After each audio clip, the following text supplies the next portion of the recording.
زما سره دوکه شوې ده، زما خلاف سازش شوی دی شیر علي. سازش؟ د څه سازش؟ چاچي زما سره ډېر بد کړی دی. دا څه بد کمالودي ده؟ تا زما ګریوان ته لاس اچولی دی چاچي. زما په عزت حمله شوې ده شیر علي. خیر خو دی.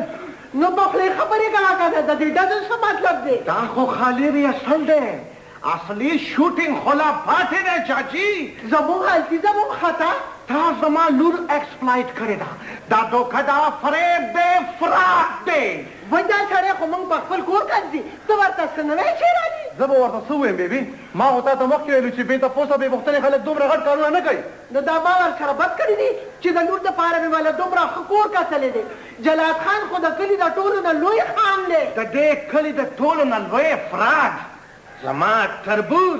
وای کمالودینه ستا نه په ولایت کې هم تربور ولې نه دایره شوې؟ نو چاچي نو چاچي، زه پښتون یم او پښتون که په پارت چنار وي او که په ولایت، خپله تربورولي خو به پالي.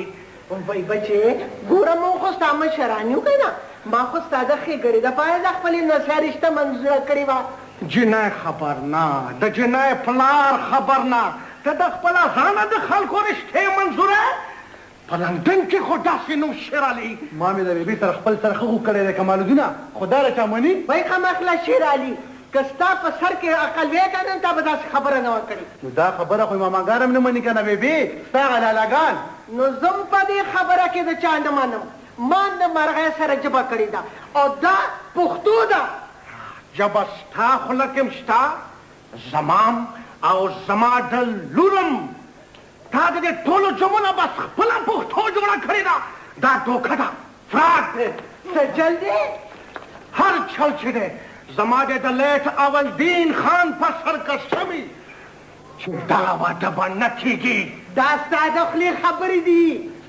چاچي سمه شه، سمه شه ګیري ستا زه به عدالت ته لاړ شم.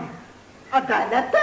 د څه دپاره؟ د فراډ، د دوکې، د جج سزا کیس زیر دفعه 420 تعزیرات پاکستان. کاکا جی